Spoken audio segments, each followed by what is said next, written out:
one of the most storied rivals in the state of Kansas. From the gridiron to the hardwood to the battle of the bands, Schlagle, Wyandotte. Schlagle versus Wyandotte means something again. A game we circled back in July hoping league jockeying would be in play. I love it when a plan comes together. There was much hype in the offseason about the rival quarterback Dominic Rodin McKenzie, the junior has been getting looks for Division I programs from Minnesota to Iowa. His leadership has led Wyandotte to a blazing 3-0 start before dropping their first game last week to Atchison. Many dubbed him as the new king of the block. What you talking about? What you talking about? What you talking about? What you talking about, Willis? McKenzie was not the only one receiving hype entering the season. The most dominant running back in the area, if not the state of Kansas, you will find on the other sideline. Schlagle's Javion Browning has started the year where he left off, in the end zone. The senior is coming off a 300-yard, 4-touchdown game last week versus Sumner. Yes, 4 touchdowns. 4 touchdowns. And I'm not talking the whole year. 1 game. Browning would not be the only 4-touchdown back in this game.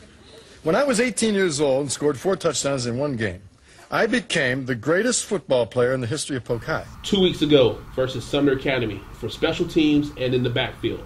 Both McKenzie and Moore behind the offensive line of Zachariah Johnson, Luis Holloman, Marlon McKeith, and others have been steady this season. Schlagle's defense behind linebacker Trayvon Wallace will try to slow down the Wyandotte offense. The secondary of Deontay Ambler and DJ Sales will attempt to slow down the passing attack, along with pressure from junior defensive end Derek Gibbs. Beside Browning, Schlagle's weapons of Ambler and Sales will play major roles in the spread offense of Schlagle. The key will be how the offensive line of Schlagle, led by Stephon McIntosh and T.J. Wallace, does up front.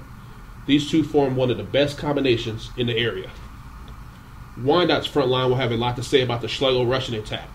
Wyandotte defensive lineman Demetrius Abernathy has been making plays up front through 4 games. The X factor will be which special teams will make the big plays. Both teams place heavy emphasis on this area, and both have game-changing opportunities. Rivalry renewed. Schlagle, Wyandotte. Next. KCK, Press.com, KCK, Press.com, Press.com, Press.com, say KCK, Press.com, KCK, Press.com, KCK, Press.com, Press.com.